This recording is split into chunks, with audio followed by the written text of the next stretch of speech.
Al-Baqarah Assalamualaikum 261 warahmatullahi sampai wabarakatuh. Kita lanjut 274 pada infak ayat sedekah. 261 surat Al-Baqarah. Perumpamaan orang yang menginfakkan hartanya di jalan Allah seperti sebutir biji yang menumbuhkan 7 tangkai. Pada setiap tangkai ada 100 biji. Allah melipat gandakan bagi siapa yang Dia kehendaki dan Allah Maha luas dan Maha mengetahui. Ini adalah pengulangan dari ayat 195 dan 254. Di sini ditambahkan bahwa menginfakkan itu menumbuhkan 7 tangkai. Setiap tangkai itu akan ada bulir sebanyak 100 biji. Artinya satu biji menjadi 7 tangkai dan tiap tangkai ada 100 sehingga ada 700 kebaikan dari setiap biji yang Anda infakkan. 262. Orang yang menginfakkan hartanya di jalan Allah kemudian tidak mengiringi apa yang dia infakkan itu dengan menyebut-nyebutnya dan menyakiti perasaan penerima, mereka memperoleh pahala di sisi Tuhan mereka. Tidak ada rasa takut pada mereka dan mereka tidak bersedih hati. Artinya kita menginfakkan tidak boleh menyebut-nyebutnya ataupun menyakiti perasaan penerima. Ayat 263. Perkataan yang baik dan pemberian maaf lebih baik daripada sedekah yang diiringi tindakan yang menyakiti. Allah Maha Kaya, Maha Penyantun. Ini adalah adab untuk menolak orang yang meminta sedekah. Kita menyatakan perkataan yang baik ataupun memberi maaf daripada sedekah yang diiringi tindakan menyakiti. Ayat 264. Wahai orang-orang yang beriman, janganlah kamu merusak sedekahmu dengan menyebut-nyebutnya dan menyakiti perasaan penerima, seperti orang yang menginfakkan hartanya karena ria pamer kepada manusia, dan dia tidak beriman kepada Allah dan hari akhir. Perumpamaannya orang itu seperti batu yang licin, yang di atasnya ada debu, kemudian batu itu ditimpa hujan lebat, maka tinggallah batu itu semakin licin. Mereka tidak memperoleh sesuatu apapun dari apa yang mereka kerjakan, dan Allah tidak memberi petunjuk kepada orang kafir. Di sini kalau kita menyebut-nyebutnya dan menyakiti perasaan penerima, diibaratkan kita itu berdiri di atas batu yang licin, kemudian ada debu ini juga bersifat licin, kemudian ditimpa air ataupun hujan lebat sehingga semakin licin. Sehingga kita akan tergelincir. Sehingga inilah perbuatan yang sia-sia. Ayat 265. Dan perumpamaan orang yang menginfakkan hartanya untuk mencari ridho Allah dan untuk memperteguh jiwa mereka, seperti sebuah kebun yang terletak di dataran yang tinggi yang disiram oleh hujan lebat, maka kebun itu menghasilkan buah-buahan 2 kali lipat. Jika hujan lebat tidak menyiraminya, maka embun pun memadai. Allah Maha melihat apa yang kamu kerjakan. Siapa yang berinfakkan hartanya karena mencari ridho Allah, ia ibarat berkebun di daerah dataran tinggi yang selalu disiram hujan lebat. Seandainya tidak ada hujan pun, embun cukup menyiraminya untuk menggantikan air hujan. 266. Adakah salah seorang di antara kamu yang ingin memiliki kebun kurma dan anggur yang mengalir di bawahnya sungai-sungai? Di sana dia memiliki segala macam buah-buahan, kemudian datanglah masa tuanya, sedang dia memiliki keturunan yang masih kecil. Lalu kebun itu ditiup angin keras yang mengandung api sehingga terbakar. Demikianlah Allah menerangkan ayat-ayatnya kepadamu agar kamu memikirkannya. Asbabun nuzul ayat 266 ini, Ubaidillah bin Umair berkata, suatu hari Ibnu Abbas berkata, ada seorang lelaki kaya yang beramal dengan penuh ketaatan kepada Allah. Kemudian Allah mengutus setan kepadanya hingga ia berbuat maksiat. Seluruh amal kebajikannya pun lenyap. Oleh karena itu turunlah ayat ini. Ayat 267. Wahai orang-orang yang beriman, infakkanlah sebagian dari hasil usahamu yang baik-baik dan sebagian dari apa yang kami keluarkan dari bumi untukmu. Janganlah kamu memilih yang buruk untuk kamu keluarkan, padahal kamu sendiri tidak mau mengambilnya, melainkan dengan memicingkan mata, enggan terhadapnya. Dan ketahuilah bahwa Allah Maha Kaya, Maha Terpuji. Asbabun Nuzul ayat 267. Menurut Sahal bin Hanif, orang-orang yang terbiasa memisahkan hasil perkebunan mereka yang tidak berkualitas, lalu mereka mengeluarkannya sebagai sedekah. Atas hal tersebut Allah menurunkan ayat ini. Kalau kita berinfak ataupun bersedekah, hendaknya kita kasih yang baik, yang kita juga mau menikmatinya, menerimanya, bukan karena kita sudah menyingkirkannya atau memicingkan mata enggan terhadapnya. Ayat 268. Setan menjanjikan menakut-nakuti kemiskinan kepadamu dan menyuruh kamu berbuat keji, kikir, sedangkan Allah menjanjikan ampunan dan karunia-Nya kepadamu, dan Allah Maha luas, Maha mengetahui. Godaan setan akan menakut-nakuti kita terhadap kemiskinan, sehingga dia menyuruh kita untuk berbuat keji, kikir. Ayat 269. Dia memberi hikmah. Hikmah artinya kemampuan untuk memahami rahasia-rahasia syariat agama kepada siapa yang dia kehendaki. Barang siapa diberi hikmah, sesungguhnya dia telah diberi kebaikan yang banyak. Dan tidak ada yang dapat mengambil pelajaran kecuali orang-orang yang mempunyai akal sehat. Ayat 269 ini terselip di antara ayat-ayat tentang infak dan sedekah. Jadi tidak menutup kemungkinan hikmah ini akan diperoleh oleh orang-orang yang bersedekah dan berinfak. Ayat 270. Dan apapun infak yang kamu berikan atau najar yang kamu janjikan, maka sungguh Allah mengetahuinya, dan bagi orang zalim tidak ada seorang pun menjadi penolong. Ayat 271. Dan jika kamu menampakkan sedekah-sedekahmu, maka itu baik. Dan jika kamu menyembunyikannya dan memberikannya kepada orang-orang fakir, maka itu lebih baik bagimu. Dan Allah menghapus segala kesalahan-kesalahanmu, dan Allah Maha teliti apa yang kamu kerjakan. Lebih baik untuk menyembunyikan apa yang kita infakkan kepada orang fakir, walaupun tidak salah untuk menyebutkannya, namun lebih baik untuk menyembunyikannya. Ayat 272. Bukanlah kewajibanmu Muhammad menjadikan mereka mendapat petunjuk, tetapi Allah lah yang memberi petunjuk kepada siapa yang Dia kehendaki. Apapun harta yang kamu infakkan, maka kebaikannya untuk dirimu sendiri. Dan janganlah kamu berinfak melainkan karena mencari ridha Allah. Dan apapun harta yang kamu infakkan, niscaya kamu akan diberi pahala secara penuh, dan kamu tidak akan dijalimi ataupun dirugikan. 273. Apa yang kamu infakkan adalah untuk orang-orang fakir yang terhalang usahanya karena jihad di jalan Allah, sehingga dia tidak dapat berusaha di bumi. Orang lain tidak tahu, menyangka bahwa mereka adalah orang-orang kaya, karena mereka menjaga diri dari meminta-minta. Engkau Muhammad mengenal mereka dari ciri-cirinya. Mereka tidak meminta secara paksa kepada orang lain.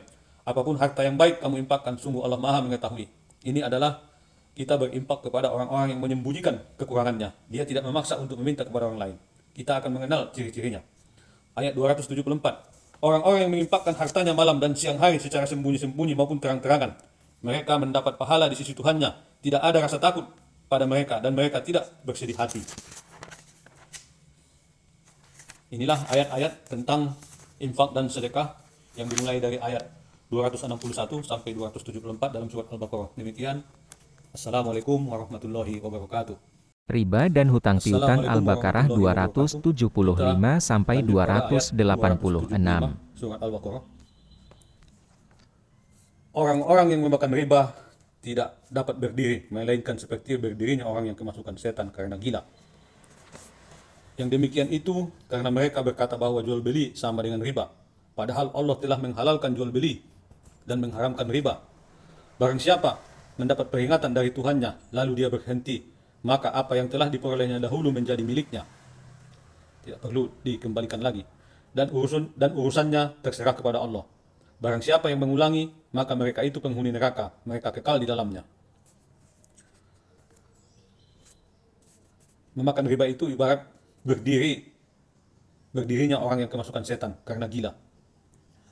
Kemudian mereka menyamakan antara jual beli dengan riba, artinya menghalalkan riba.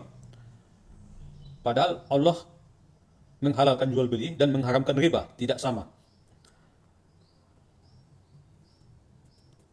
Barang siapa mendapat peringatan dari Tuhannya, lalu dia berhenti, maka apa yang telah diperolehnya dahulu menjadi miliknya. Riba yang sudah diambil ataupun dipungut sebelum ayat ini boleh tidak dikembalikan. Ayat 276. Allah memusnahkan riba dan menyuburkan sedekah. Allah tidak menyukai setiap orang yang tetap dalam kekafiran dan bergelimang dosa. Memusnahkan riba dan menyuburkan sedekah artinya Allah meniadakan berkahnya ataupun memusnahkan harta tersebut, apakah dia melalui kebakaran ataupun penyakit yang datang kepada si pemakan riba. Ayat 277. Sungguh orang-orang yang beriman mengerjakan kebajikan, melaksanakan sholat, menunaikan zakat, mereka mendapatkan pahala di sisi Tuhannya. Tidak ada rasa takut pada mereka dan mereka tidak bersedih hati. Ini adalah jaminan kepada orang-orang yang beriman. Mereka yang melaksanakan kebajikan, melaksanakan sholat, menunaikan zakat, mereka akan mendapat pahala di sisi Tuhannya. Tidak ada rasa takut pada mereka dan mereka tidak akan bersedih hati. Ayat 278. Wahai orang-orang beriman, bertakwalah kepada Allah dan tinggalkan sisa riba yang belum dipungut jika kamu orang yang beriman. Ayat 279. Jika kamu tidak melaksanakannya, maka umumkanlah perang dari Allah dan Rasulnya. Tetapi jika kamu bertobat, maka kamu berhak atas pokok hartamu. Kamu tidak berbuat zalim, merugikan, dan tidak dizalimi ataupun dirugikan. Ayat 278 menyatakan siapa yang mau bertakwa dan meninggalkan riba, dialah orang yang beriman. Tetapi apabila dia tidak mau meninggalkan riba tersebut, ia harus menyadari ia telah berperang dengan Allah dan Rasul-Nya. Tetapi jika dia bertobat, maka dia berhak atas pokok hartanya, harta yang dipinjamkannya, ataupun harta yang dia ribakan, tanpa memungut kekurangannya. Sungguh dia tidak berbuat zalim dan tidak dijolimi. Ayat 280. Dan jika orang berutang itu dalam kesulitan, maka berilah tenggang waktu sampai dia memperoleh kelapangan. Dan jika kamu menyedekahkan, itu lebih baik bagimu, jika kamu mengetahui. Ini artinya memberi kelapangan kepada orang yang berutang. 281. Dan takutlah pada hari ketika kamu semua dikembalikan kepada Allah. Kemudian setiap orang diberi balasan yang sempurna, sesuai dengan apa yang telah dilakukannya, dan mereka tidak dijolimi ataupun dirugikan. Takutlah kita kepada hari penghisapan, hari perhitungan di akhirat kelak. Ayat 282. Wahai orang-orang beriman, apabila kamu melakukan utang piutang untuk waktu yang ditentukan, hendaklah kamu menuliskannya. Dan hendaklah seorang penulis di antara kamu menuliskannya dengan benar. Janganlah penulis menolak untuk menuliskannya sebagaimana Allah telah mengajarkan kepadanya, maka hendaklah dia menuliskannya. Dan seterusnya. Ayat 283. Dan jika kamu dalam perjalanan sedang kamu tidak mendapatkan seorang penulis, maka hendaklah ada barang jaminan yang dipegang. Tetapi jika sebagian kamu mempercayai sebagian yang lain, hendaklah yang dipercaya itu menunaikan amanat utangnya, dan hendaknya ia bertakwa kepada Allah Tuhannya. Dan janganlah kamu menyembunyikan kesaksian, karena barang siapa yang menyembunyikannya, sungguh hatinya kotor, berdosa. Allah Maha mengetahui apa yang kamu kerjakan. Jika dalam perjalanan tidak bisa dituliskan, kita harus memegang barang jaminannya. Tetapi jika kita saling mempercayai, boleh tidak ada barang jaminan. Tetapi bagi si penghutang, dia harus bersifat jujur. Jangan menyembunyikan sesuatu yang kotor di hatinya, karena Allah Maha mengetahui apa yang dia kerjakan. Ayat 284. Milik Allah lah apa yang ada di langit dan apa yang ada di bumi. Jika kamu nyatakan apa yang ada di dalam hatimu atau kamu sembunyikan, niscaya Allah menghitungnya tentang perbuatan itu bagimu. Dia mengampuni siapa yang dia kehendaki dan mengazab siapa yang dia kehendaki. Allah Maha Kuasa atas segala sesuatu. Asbabun nuzulnya dengan turunnya ayat 284 ini, para sahabat bersedih hati. Mereka mendatangi Rasulullah lalu berkata, "Wahai Rasulullah, kami tidak sanggup melaksanakan ayat ini." Rasulullah bersabda, "Apakah kalian ingin mengatakan seperti apa yang dikatakan ahli kitab, Yahudi dan Nasrani sebelum kalian? Kami mendengar dan kami mengingkari." Namun Rasulullah berkata, "Kami mendengar dan taat. Ampuni kami ya Tuhan kami, dan kepadamulah tempat kembali." Setelah itu para sahabat terbiasa dengan bacaan tadi. Lalu turunlah ayat 285. Rasul Muhammad beriman kepada apa yang diturunkan kepada Al-Quran dari Tuhannya. Demikian pula orang-orang yang beriman. Semua beriman kepada Allah, malaikat-malaikatnya, kitab-kitabnya, dan rasul-rasulnya. Mereka berkata, kami tidak membeda-bedakan seorang pun dari rasul-rasulnya. Dan mereka berkata, kami dengar dan kami taat. Ampunilah kami ya Tuhan kami, dan kepadamu tempat kami kembali. Kemudian ayat 286. Allah tidak membebani seseorang melainkan sesuai dengan kesanggupannya. Dia mendapat pahala dari kebajikan yang dia kerjakan, dan dia mendapat siksa dari kejahatan yang dia perbuat.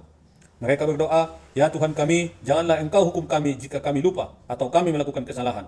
Ya Tuhan kami, janganlah engkau bebani kami dengan beban yang berat sebagaimana engkau bebankan kepada orang-orang sebelum kami. Ya Tuhan kami, janganlah engkau pikulkan kepada kami apa yang tidak sanggup kami memikulnya.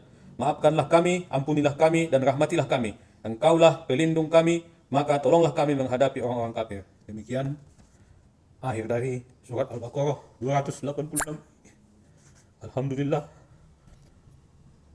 Mohon maaf atas kekurangannya. Semua yang salah adalah dari saya. Assalamualaikum warahmatullahi wabarakatuh.